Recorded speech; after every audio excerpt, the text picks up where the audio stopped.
My husband's best friend kept sleepwalking into our bed and cuddling him. I decided to heal her completely.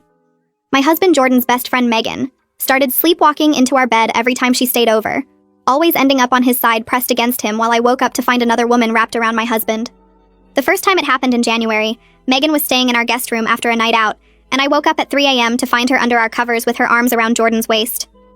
Jordan woke up confused and Megan acted shocked, claiming she had no memory of walking to our room and must have been sleepwalking because she'd done it since childhood. She apologized profusely and said how embarrassing it was while wearing tiny pajamas that barely covered anything. Jordan believed her immediately and said we shouldn't make her feel bad about a medical condition she couldn't control. He actually comforted her while she cried about being so humiliated, hugging her in our bed while I stood there watching. The second time happened 2 weeks later when Megan stayed over after dinner, and again she ended up in our bed at 2 a.m., this time with her leg thrown over Jordan's body. She claimed the guest bed triggered her sleepwalking episodes because it was unfamiliar, and maybe she needed to sleep on our couch instead. Jordan said that was ridiculous, and she should just stay in the guest room, but maybe leave the door locked so she couldn't wander. But somehow she still managed to unlock the door in her sleep and find her way to Jordan's side of our bed perfectly, without bumping into anything or making noise. I suggested Megan stop staying over if she had such severe sleepwalking, but Jordan said I was being cruel to someone with a medical issue.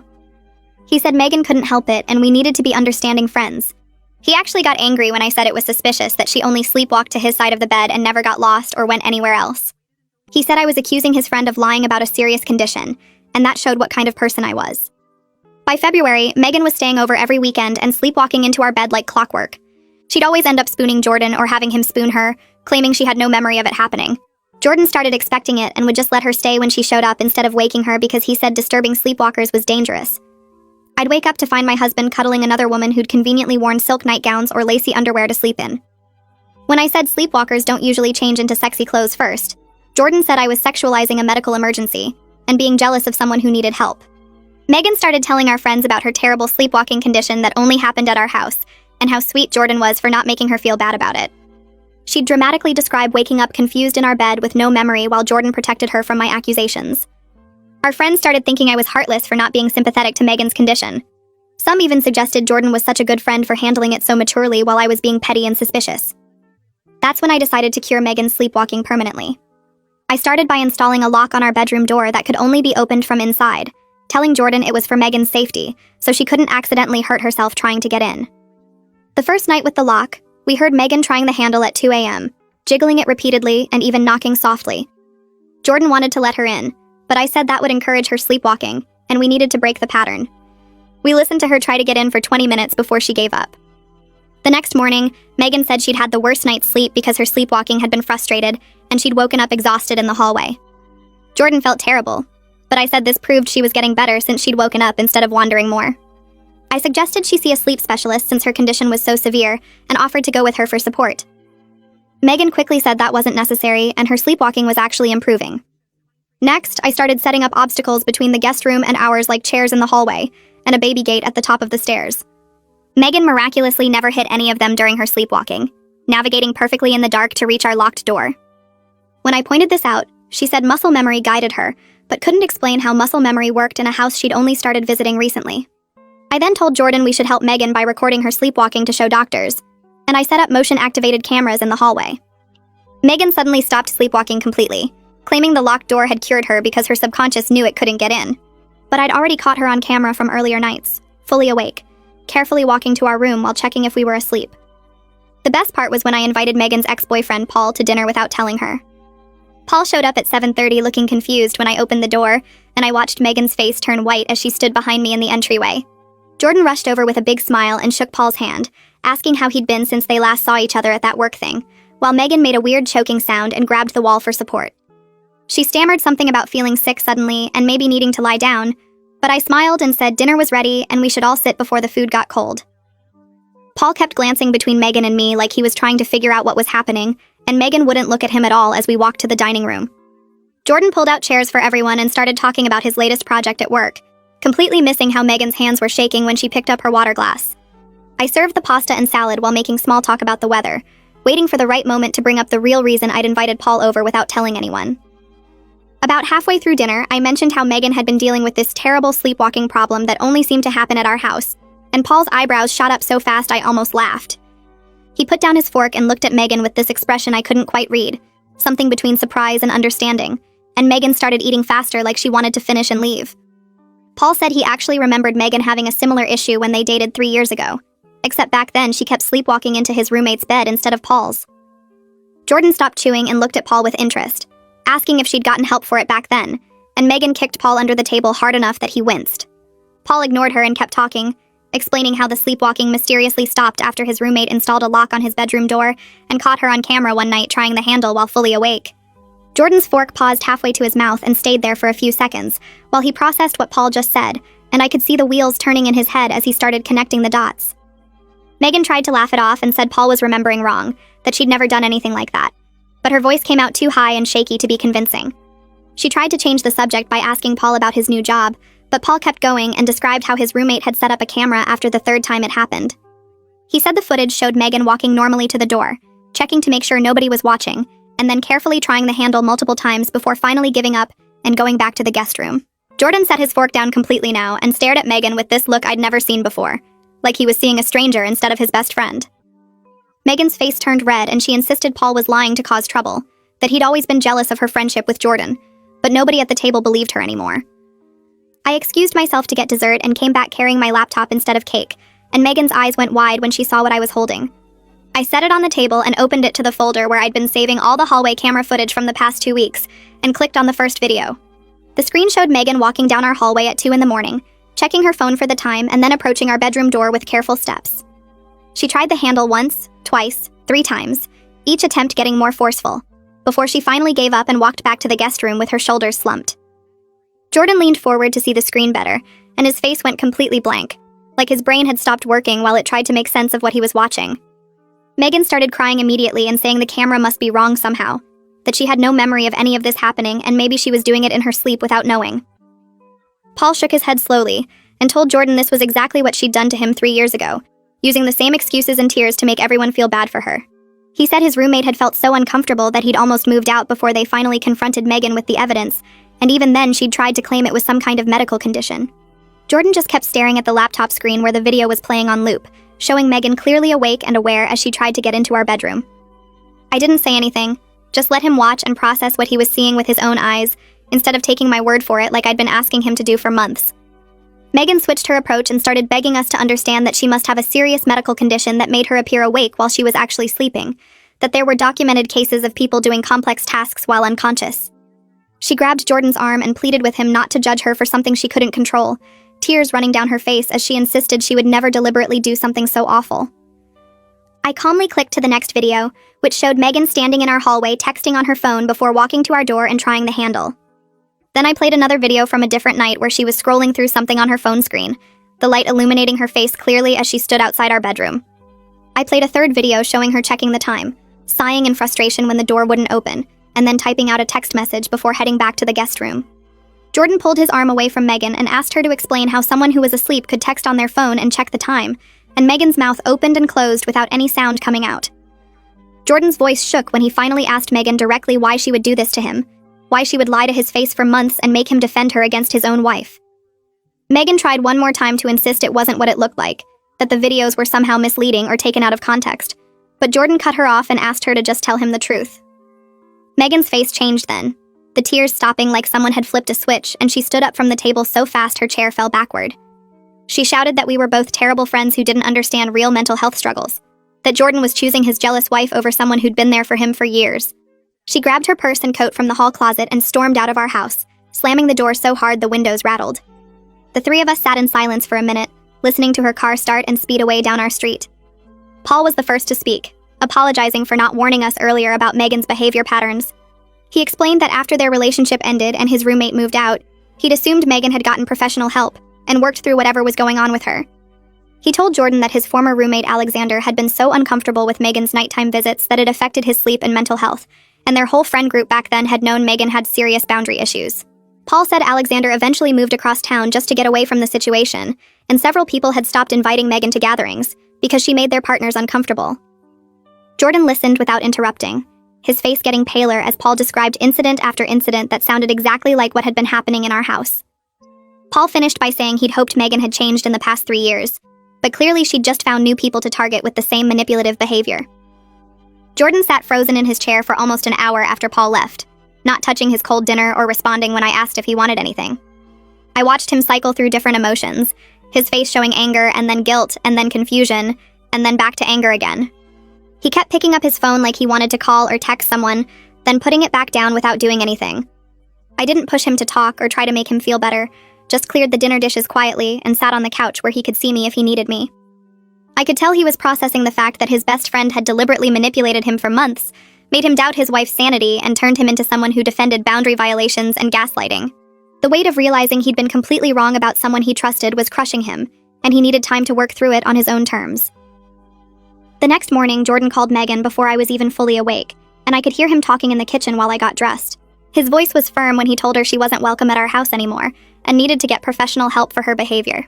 I walked in to find him pacing by the counter with his phone pressed to his ear, and I could hear Megan's voice getting higher and more desperate through the speaker. She tried the crying routine again, sobbing about how everyone was abandoning her, and she didn't understand what she'd done wrong. Jordan cut her off and said he'd seen the videos himself and knew she was lying about everything. Paul had confirmed she'd done this exact same thing in her previous relationship. Megan's crying stopped abruptly, and she started yelling that he was a terrible person for believing lies about her, but Jordan just ended the call and blocked her number right there while I watched. I spent the next few days watching Jordan process everything while keeping my distance emotionally. He'd pick up his phone to text someone and then put it down again, his face showing confusion and hurt. I could tell he wanted to reach out to Megan or maybe defend her still, but the evidence was too clear to ignore anymore. On Thursday morning, my phone started blowing up with texts from our friend group.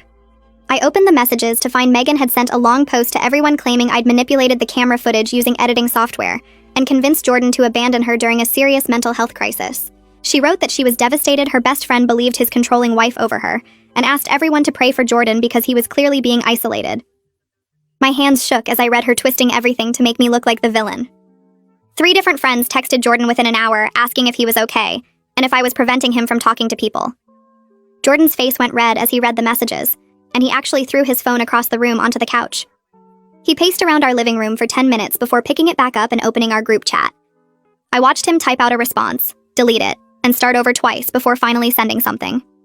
He wrote that Megan was caught on camera multiple times fully awake and deliberately trying to enter our bedroom, not sleepwalking like she claimed.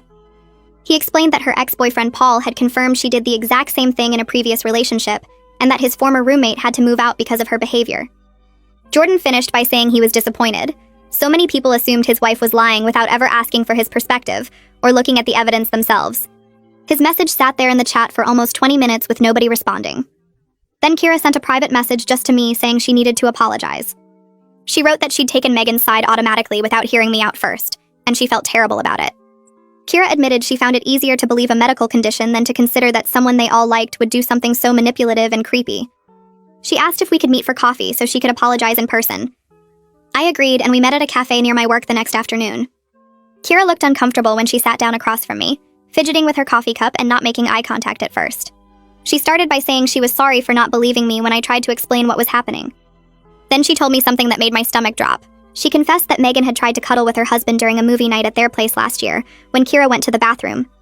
Megan had scooted right up against him on the couch and put her head on his shoulder, claiming she was cold and just being friendly when Kira came back.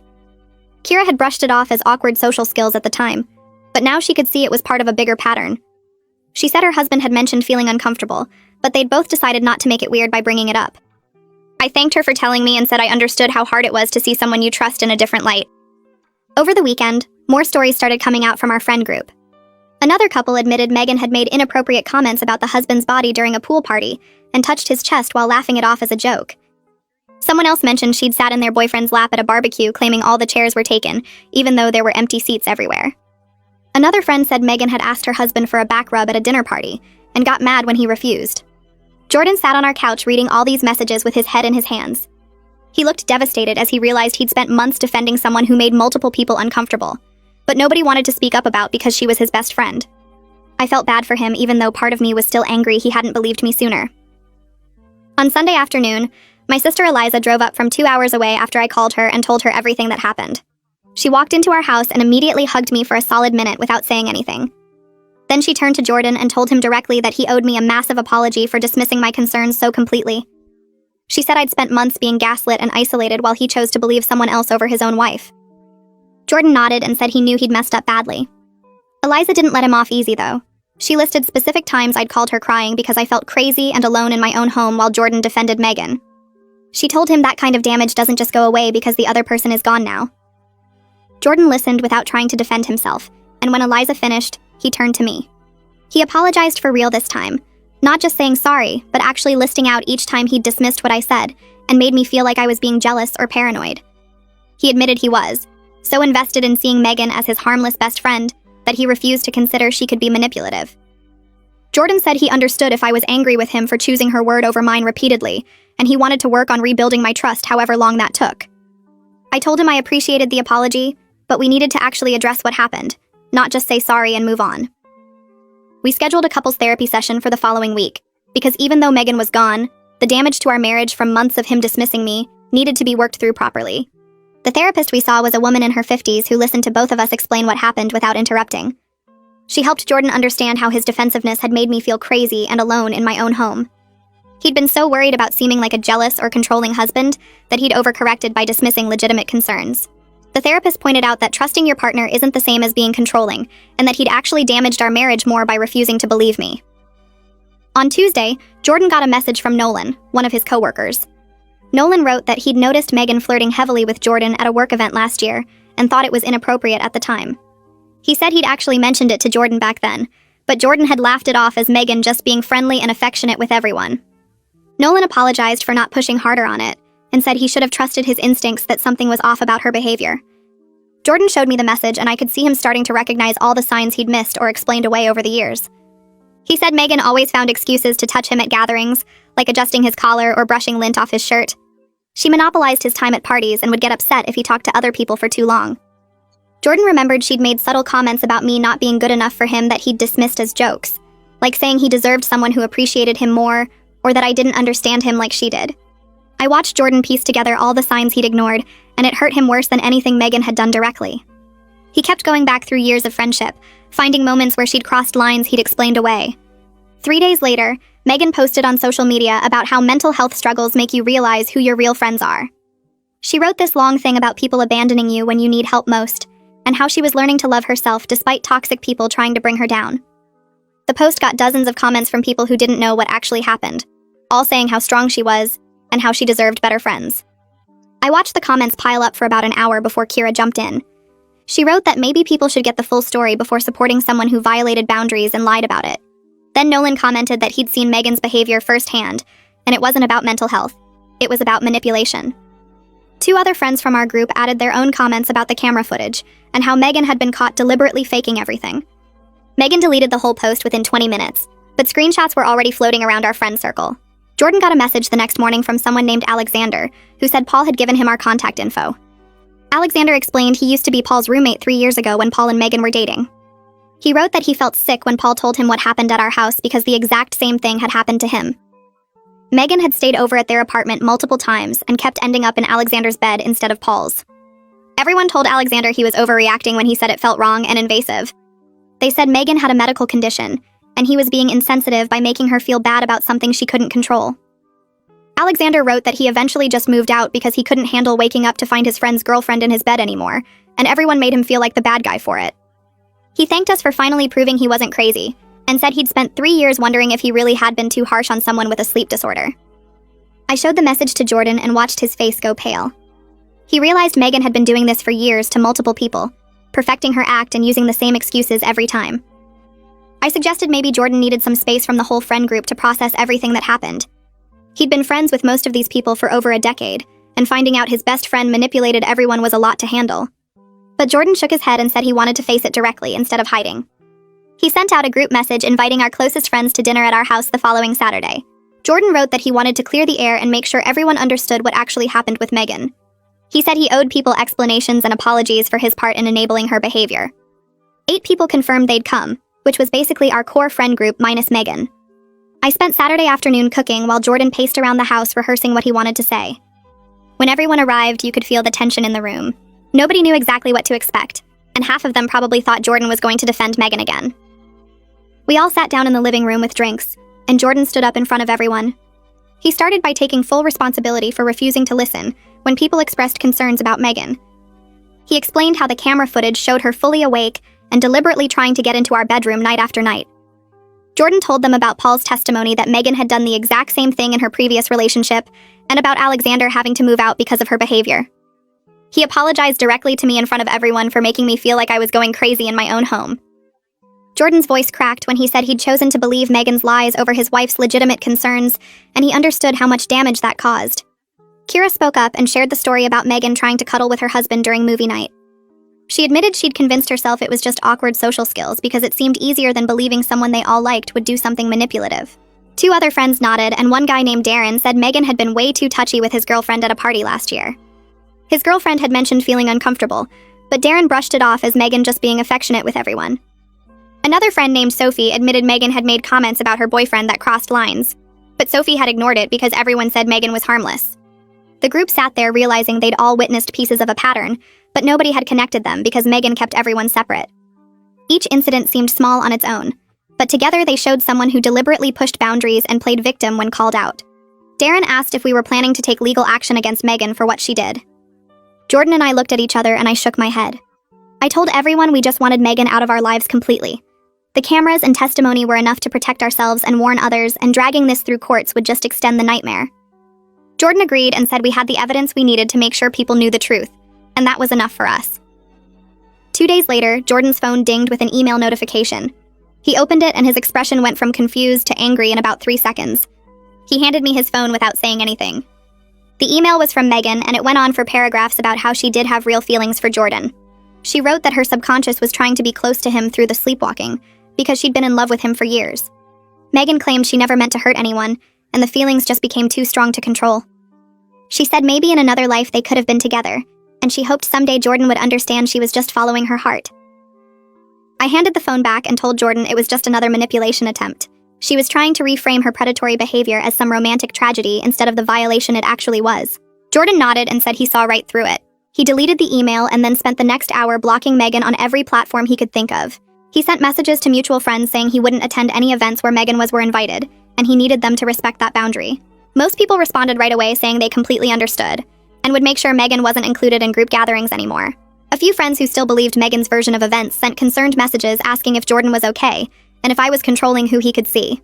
Those friends stopped getting invites to things pretty quickly, and they drifted away from the group naturally. Our next therapy session focused entirely on me working through the anger and hurt from months of being dismissed. The therapist let me talk for almost 30 minutes straight about specific times Jordan had made me feel crazy. I listed moments where I'd brought up legitimate concerns, and he'd turned it around to make me seem jealous or paranoid. The therapist looked at Jordan and said my feelings were completely justified given what I'd experienced. She helped me explain to Jordan that his defensiveness hadn't just been frustrating. It had damaged my trust in him at a basic level.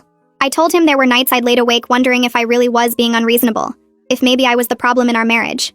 Jordan listened without trying to defend himself or explain away anything. When I finished, he told the therapist he understood he'd gaslit me even though he hadn't meant to. He said he'd been so worried about seeming like a jealous or controlling husband that he'd overcorrected completely. Jordan admitted he thought trusting Megan and defending her made him a good friend and good person, but he'd never stopped to consider that trusting your wife isn't the same as being controlling. The therapist nodded and said that was an important distinction he'd clearly confused. She told Jordan that believing your partner when they express concerns isn't about control, it's about respect and partnership. Jordan committed right there in the session to believing me first in any future conflicts, instead of automatically defending other people. He said he'd learned the hard way that loyalty to friends shouldn't come at the cost of dismissing your spouse. A month after everything came out, Eliza drove up from the city to check on us again. She walked through our front door and immediately looked around like she was checking for signs of damage or tension. Jordan greeted her with a hug and told her we'd been doing a lot better lately. She studied both our faces carefully before relaxing and saying she could see the difference. We sat in the living room drinking coffee while Eliza asked questions about therapy and how we were handling everything. Jordan answered honestly about how hard it had been to accept what Megan did and how much work he was putting into rebuilding my trust. Later, Eliza pulled me into the kitchen while Jordan was in the bathroom and put her hand on my arm. She said she was really proud of how I handled the whole situation. She told me that most people would have just exploded and caused a huge scene, but I stayed calm and collected evidence that nobody could argue with. She said the camera footage and Paul's testimony gave me concrete proof that protected me from being painted as the jealous, crazy wife. I appreciated her saying that because there were definitely moments when I wanted to just scream at Megan or make a scene. Eliza hugged me tight and said she knew it took strength to be strategic instead of emotional, especially when I had every right to be furious. Paul and his girlfriend started coming over more often after the dinner confrontation. His girlfriend's name was Rachel, and she was really easy to talk to. The four of us would have dinner or watch movies, and it felt good to have friends who understood what we'd been through with Megan. Rachel mentioned one night that she'd always felt weird around Megan but couldn't figure out why. She said Megan would stand too close to Paul or touch his arm when talking, and it made Rachel uncomfortable.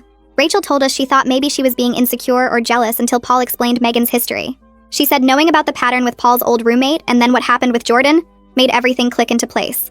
Paul nodded and said Megan was really good at making her behavior seem innocent or friendly, so people doubted their own reactions. Jordan and I both understood that feeling completely. We bonded over sharing stories about times Megan crossed boundaries and made us feel crazy for noticing. Rachel said she was glad we all had each other now and didn't have to deal with Megan's manipulation anymore. Jordan texted me one afternoon saying he'd just seen Megan at the grocery store. He said she spotted him in the produce section and started walking toward him with this hopeful look on her face. Jordan immediately turned and walked the other direction without acknowledging her. He grabbed what he needed from a different aisle and headed toward the checkout, but Megan followed him. She kept calling his name and saying they needed to talk. Jordan ignored her and kept walking faster. He said she followed him all the way out to the parking lot, talking the whole time about how she could explain everything if he'd just listen. Jordan got to his car and unlocked it while Megan stood there still trying to get him to engage. He climbed in, started the engine, and backed out while she was mid-sentence about missing their friendship. He drove away and watched her standing alone in the parking lot in his rearview mirror. When he got home, he looked shaken up, but also relieved that he'd held firm and not let her draw him into conversation. A few days later, I got a message from Megan on social media. The message was long and said she wanted to apologize to me directly and take full responsibility for everything she'd done. She wrote about how she'd been working on herself and seeing a therapist and understanding why her behavior was wrong. She said she knew I had no reason to trust her, but she wanted to at least try to make things right.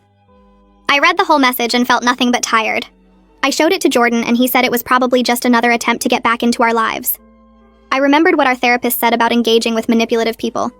She'd warned me that responding to Megan would just open the door for more contact and manipulation. Megan would see any response as permission to keep trying. I closed the message without replying and blocked her on that platform too. Jordan said I made the right call and we didn't owe her anything, not even acknowledgement of her apology.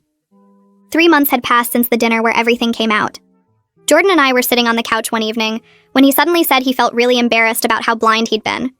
He talked about all the signs he'd missed or explained away over the months. I could see he was genuinely struggling with feeling stupid for not seeing what was so obvious in hindsight. I reminded him that manipulative people are experts at manipulation. I told him Megan targeted him specifically because she knew his personality. She knew he was loyal and kind and would defend a friend against accusations. She used his good qualities against him by making him think protecting her meant he was being a good person. Jordan nodded slowly and said he'd been so worried about seeming controlling or jealous that he went too far the other way. I squeezed his hand and said what mattered was that he saw the truth now and was working to make things right. We had a serious conversation that same week about boundaries for overnight guests. Jordan brought it up first, saying he wanted to establish clear rules so nothing like this could ever happen again. We agreed that anyone staying in our guest room needed to respect our privacy completely. That meant no coming into our bedroom for any reason unless it was an actual emergency. We also decided that we both had to be comfortable with whoever was staying over.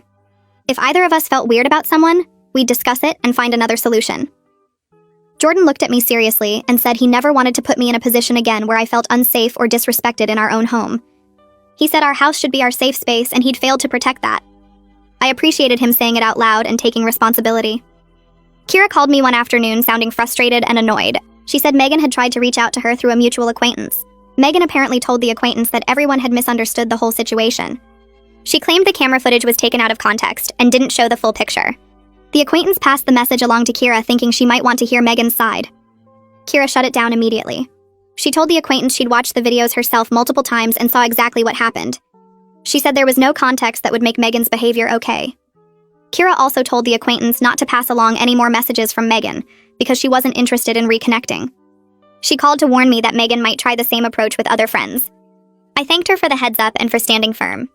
Jordan came home from a work event looking lighter and more relaxed than he had in months. He told me the event had been really fun and he'd actually gotten to have real conversations with his coworkers. I asked what he meant and he explained that Megan used to monopolize all his time at work functions. She'd constantly interrupt when he was talking to other people or pull him away to deal with some crisis only he could help with.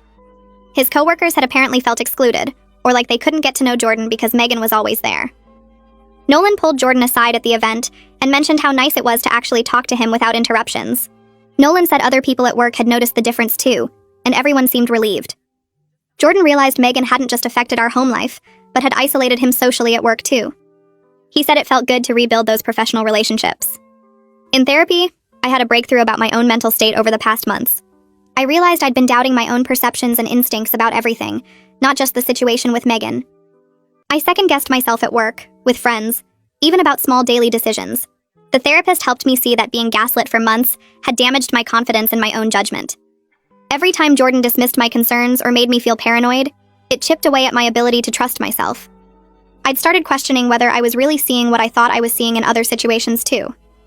Working through all of this in therapy helped me understand that my instincts had been right all along. The therapist validated that my concerns were always legitimate and reasonable. She helped me practice trusting my perceptions again and recognizing when someone was trying to make me doubt reality. Jordan surprised me on Friday by saying he'd booked us a weekend trip to a bed and breakfast 2 hours away. He said he wanted us to reconnect and focus on our marriage without any reminders of Megan or the mess she'd caused. We drove up Saturday morning and spent the weekend walking around the small town, eating good food and just talking. Jordan brought up what we both needed to feel secure going forward. I told him I needed him to believe me when I expressed concerns instead of automatically defending other people. He said he needed me to be patient with him as he learned to be a better partner and not dismiss my feelings. We talked about rebuilding trust and how it would take time, but we were both committed. The trip felt like a reset button for us. We came back home Sunday night feeling more connected than we had in almost a year. Monday morning, Jordan brought me coffee in bed and sat down on the edge of the mattress. He told me he was grateful I didn't give up on our marriage even when he was being stubborn and dismissive about everything. He said watching the camera footage was like seeing a completely different person than the friend he thought he knew for years. The whole experience made him question his judgment about everything in his life. He'd been replaying all their interactions in his head and seeing them differently now. Things he'd thought were innocent suddenly looked calculated and manipulative. He admitted he felt stupid for missing all the signs that seemed so obvious now. I squeezed his hand and told him manipulative people are good at what they do. That's why it works.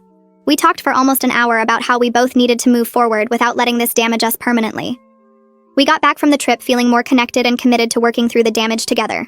Jordan started being more attentive to my feelings in ways he hadn't been before. When I expressed concerns about anything, he actually listened instead of immediately defending other people or dismissing what I said. He asked questions and tried to understand my perspective, even when it was uncomfortable for him. I noticed him making real effort to check in with me about decisions that affected both of us.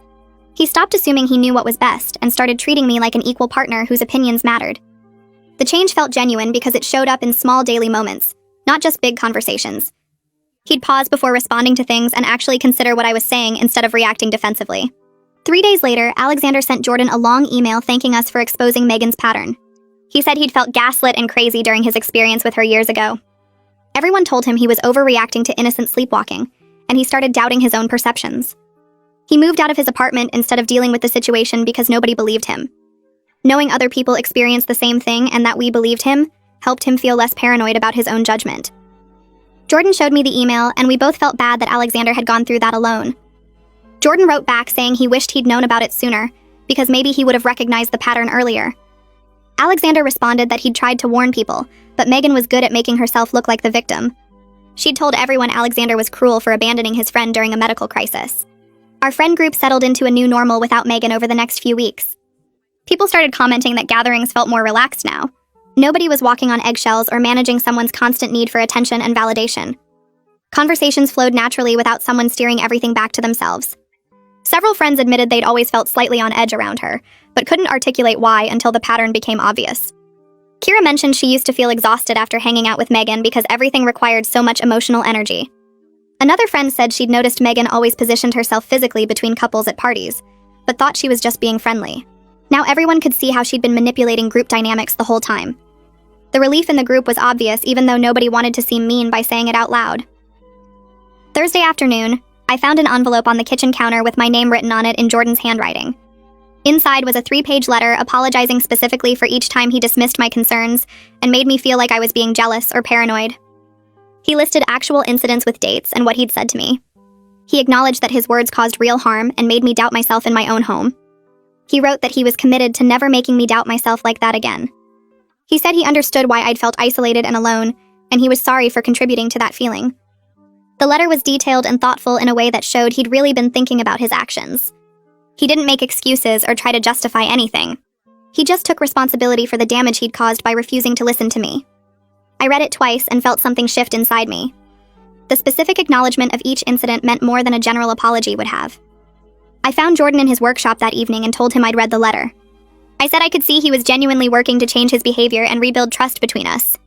The couples therapy was helping us communicate better and address issues before they became major problems. I told him I appreciated that he was doing the work instead of just expecting me to get over it. He looked relieved but also sad, like he was still processing how badly he'd handled everything. I explained that rebuilding trust takes time, but I was willing to do it because I could see his effort was real. He hugged me and said he knew he didn't deserve my patience, but he was grateful for it anyway. We stood there in his workshop for a while just holding each other. 2 weeks later, Jordan got a call from someone in our friend group saying Megan had reached out to them. She claimed she'd been in therapy and wanted to make amends with Jordan.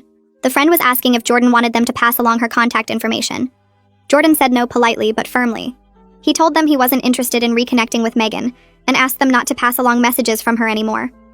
He explained that he needed to focus on his marriage and moving forward, not revisiting the situation. The friend understood and said they'd tell Megan not to contact them about it again.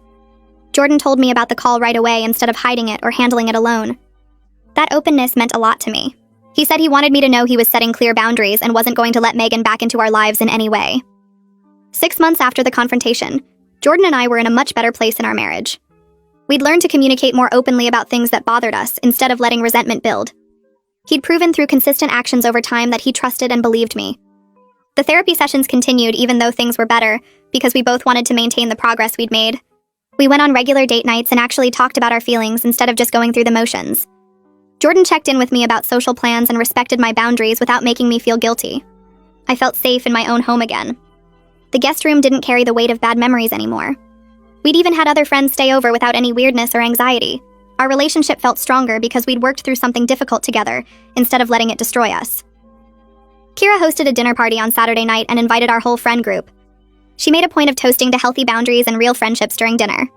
Everyone laughed and agreed, raising their glasses. The toast acknowledged how much better the group dynamics were without someone constantly manipulating situations for attention. Nobody said Megan's name, but everyone knew what Kira meant. The evening felt light and fun in a way gatherings hadn't felt in a long time. People relaxed and enjoyed themselves without managing someone else's drama. Jordan and I left that night feeling grateful for the friends who'd supported us through everything, the ones who'd been willing to see the truth even when it was uncomfortable. Tuesday afternoon, I ran into Megan at a local restaurant while picking up takeout. She was standing near the counter and turned around right as I walked in. Her face went through several expressions before settling on something that looked like regret. She walked over and said she wanted to apologize to me directly. She claimed she'd been working on herself in therapy and understood now that her behavior was wrong. I looked at her calmly and told her I appreciated she was getting help, but I wasn't interested in having any relationship with her. She started to say something else, but I walked away to place my order. She stood there for a minute, looking like she wanted to follow me, but then left the restaurant instead. I got my food and drove home feeling proud of myself for handling it without anger or drama. Jordan asked how the pickup went and I told him about seeing Megan. He said he was proud of how I'd handled it with dignity and clear boundaries. He said he was glad we could both move forward without anger eating us up, even though what she did was completely wrong.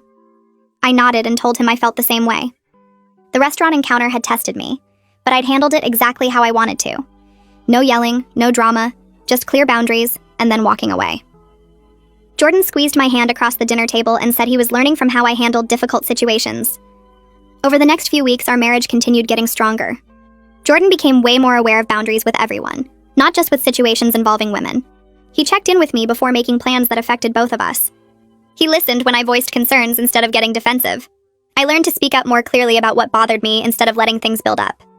The therapy sessions helped us develop better communication patterns that actually worked. We talked through disagreements without one of us shutting down or getting angry. Our relationship felt solid in a way it hadn't before, like we'd built something stronger by working through the worst parts together. Paul called Jordan in early August to share big news. He and his girlfriend were getting engaged and wanted us to be in their wedding party. Jordan accepted immediately and congratulated him. That Saturday, we met them for a celebration dinner at their favorite restaurant downtown. Paul's girlfriend showed off her ring and talked excitedly about wedding plans. During appetizers, Paul raised his glass and made a toast about finding the right person and surrounding yourself with good friends who actually care about you. Then he grinned at me and added that at least they knew I was really good at spotting red flags and solving problems in smart ways.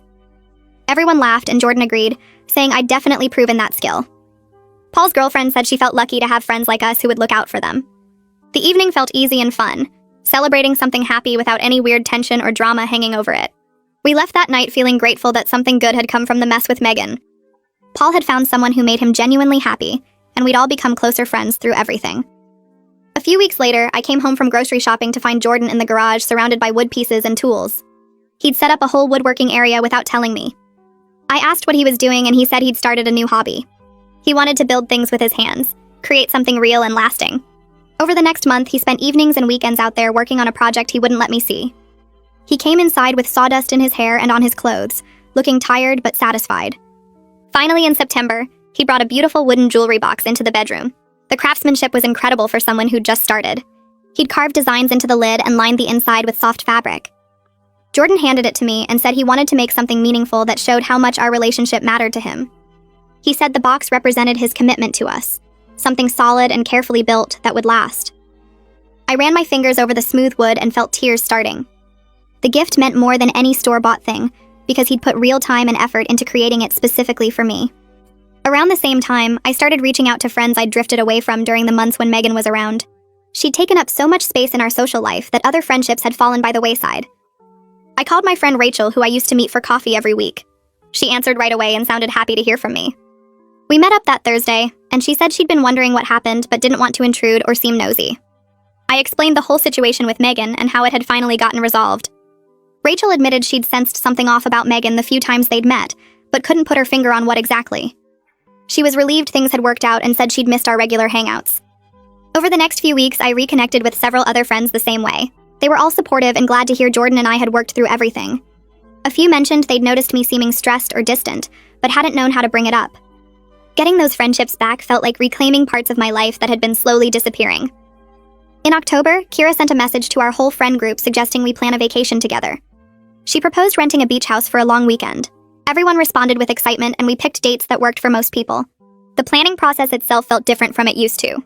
Nobody had to manage anyone's drama or walk on eggshells about who could room with who. We just made straightforward decisions about logistics and what activities sounded fun. The actual trip in November was even better. We spent days on the beach, cooked meals together, played games at night, and just relaxed. Nobody created tension or demanded constant attention. One evening, while we were all sitting around the fire pit, Kira said out loud that this was what normal friendships were supposed to feel like. Everyone laughed and agreed. Jordan squeezed my shoulder and said he was glad we had friends who actually cared about each other instead of using people for validation. The whole weekend reminded me what healthy relationships looked like. When we got back from the trip, Jordan got called into his boss's office. I worried something was wrong, but he came home that evening grinning. He'd gotten promoted to senior project manager with a significant raise. His boss had praised his work quality and leadership over the past year.